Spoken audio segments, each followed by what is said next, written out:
સુરતમાં સારોલીના કુંભારિયાની સારથી રેસિડેન્સીમાં મોડલ સુખપ્રીત કૌરના આત્મહત્યા કેસમાં લિવ ઇન પાર્ટનર એવા પ્રેમીની ધરપકડ કરવામાં આવી છે. મૃતકની બેગમાંથી પોલીસ અધિકારીને લખેલી અરજીમાં લિવ ઇન પાર્ટનર એવા પ્રેમી મહેન્દ્ર રાજપૂતના અમાનુષી અત્યાચાર અને બ્લેકમેલિંગથી કંટાળી મોડલ આપઘાત કરવા મજબૂર બની હોવાનું સામે આવ્યું.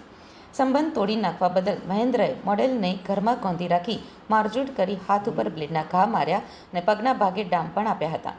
સારોલી પોલીસે મહેન્દ્ર રાજપૂત સામે દુષ્પ્રેરણાનો ગુનો પણ નોંધ્યો હતો. ત્યારે સારોલી પોલીસને આરોપીને ઝડપી પાડવામાં 4 મહિને સફળતા મળી છે. આ અંગે મળતી માહિતી પ્રમાણે મૂળ મધ્યપ્રદેશ શિવપુરાની વતની 19 વર્ષીય સુખપ્રીત કૌર વર્ષ પહેલા મોડલિંગના કામ માટે સુરત આવી હતી. તેણી સારોલી કુંભારિયા ગામ પાસે સારથી રેસિડેન્સીમાં ફ્રેન્ડ્સ સાથે રહેતી હતી. તે દરમિયાન 2 મે 2025ની રાત્રે ફ્લેટના રૂમમાં સુખપ્રીતે ફાંસો ખાઈ આપઘાત કરી લીધો. મૃતક સુખપ્રીતના માતા પિતાને જાણ થતાં સુરત આવી પહોંચ્યા હતા. ત્યારબાદ સ્મીમેર પોસ્ટમોર્ટમ કરવામાં આવ્યું હતું. મૃતકના પિતા લખતવીરસિંહ બલવંતસિંહે અંતિમ ક્રિયા માટે સુખપ્રીત કૌરની ડેડ બોડી અને ફ્લેટમાં રહેલો તેનો સામાન વતન મધ્યપ્રદેશ લઈ ગયા હતા.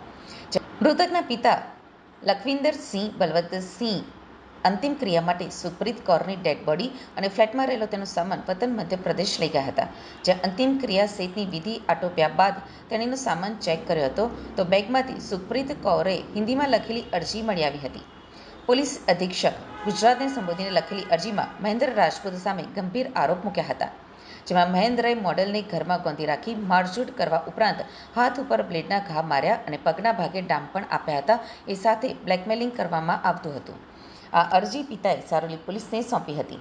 પોલીસના જણાવ્યા પ્રમાણે મહેન્દ્રના ત્રાસથી મૃતકે તેના વિરુદ્ધ અરજી લખી હતી, જોકે તે પોલીસ સુધી પહોંચી ન હતી.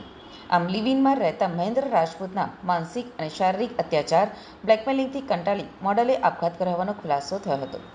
સારોલી પોલીસે સુખપ્રીત કૌરના પિતાની ફરિયાદના આધારે મહેન્દ્ર રાજપૂત સામે દુષ્પ્રેરણાનો ગુનો નોંધ્યો હતો. પોલીસે મહેન્દ્રના ઘરે તપાસ કરી તો ઘરને લોક મારી તે ભાગી છૂટ્યા હોવાનું જણાયું હતું. પોલીસે આરોપીને ઝડપી પાડવામાં 4 મહિને સફળતા મળી છે. હું સુખપ્રીત સંઘુ. હું સુરતમાં મુખ્ય મોડલિંગ એજન્સીમાં મોડલ તરીકે કામ કરતી હતી. ત્યાં 6ઠી ઓગસ્ટે મારી મુલાકાત એક છોકરા મહેન્દ્ર રાજપૂત સાથે થઈ. અમે સારા મિત્રો બની ગયા અને લિવ ઇન રિલેશનશિપમાં રહેવા લાગ્યા.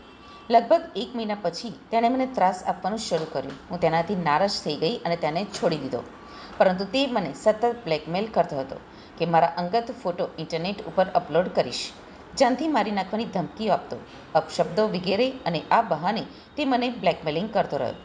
19મી ડિસેમ્બરના રોજ તેણે મને તેના ફ્લેટમાં બોલાવી અને મને 1 દિવસ સુધી ગોંધી રાખી અને મારા હાથ અને પગમાં બ્લેડના ઘા માર્યા અને મારપીટ કરી હતી. મારા પગમાં ડામ પણ આપ્યા. હું ત્યાંથી ભાગીને મારા ઘરે આવી હતી. આ બધા જ પછી તેણે મને ધમકી આપવાનું શરૂ કર્યું કે જો આ વાત કોઈને કહીશ તો જાનથી મારી નાખીશ અને તારા અંગત ફોટો ઇન્ટરનેટ ઉપર અપલોડ કરી દઈશ. તેણે મને આત્મહત્યા કરવા માટે પણ ઉશ્કેરી હતી. આ સુસાઇડ નોટમાં તેણે ઉમેર્યું હતું.